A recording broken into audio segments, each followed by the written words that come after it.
হযরত শাহজালাল আন্তর্জাতিক বিমানবন্দরে দুবাই থেকে আসা বিমান বাংলাদেশ এয়ারলাইন্সের একটি ফ্লাইট থেকে 10.5 কেজি স্বর্ণ উদ্ধার করেছে শুল্ক গোয়েন্দারা, যার মূল্য 7,30,00,000 টাকা। শুল্ক গোয়েন্দা ও তদন্ত অধিদপ্তরের মহাপরিচালক ডক্টর আব্দুর রউফ বলেন, বিমানের গ্রাউন্ড ক্রু কিংবা অন্যান্য সহযোগী এজেন্সি এই চোরাচালানে জড়িত। মনির হোসেন তপুর রিপোর্ট। আবারও দুবাই ফেরত বিমান বাংলাদেশ এয়ারলাইন্সের ফ্লাইটে পাওয়া গেল বিপুল পরিমাণ স্বর্ণ।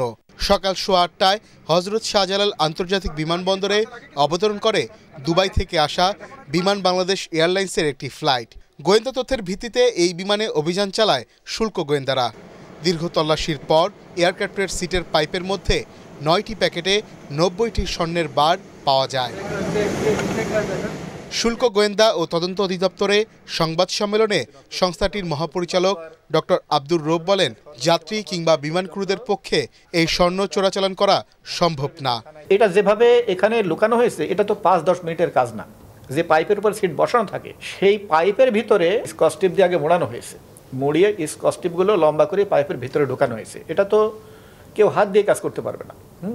এটা করতে মেশিনপত্র লাগছে। এ সময় তিনি আরও বলেন, বিমানের ভেতরে অভিযান চালানোর সময় নানা প্রতিকূলতার মধ্যে পড়তে হয় গোয়েন্দা কর্মকর্তাদের। চোরাচালান রোধে তাই সবার সহযোগিতা চান তিনি। গত কয়েকদিন আগে একটা পাইলটের সাথে আমাদের অফিসারদের খুব অপ্রীতিকর একটা অবস্থার সৃষ্টি হয়েছিল আর কি। পাইলট বলছে যে, আপনি আমার এয়ারক্রাফট আমার পারমিশন ছাড়া আসছেন কেন? আমার অফিসার বলছে যে, এটা আমার আইন, আমি যে কোনো সময় আমি স্মাগলিং প্রিভেনশনে আমি যে কোনো সময় যাইতে পারি। অভিযানে জব্দ হওয়া 10.5 কেজি স্বর্ণ ঢাকা কাস্টমস হাউজে জমা রাখা হয়েছে।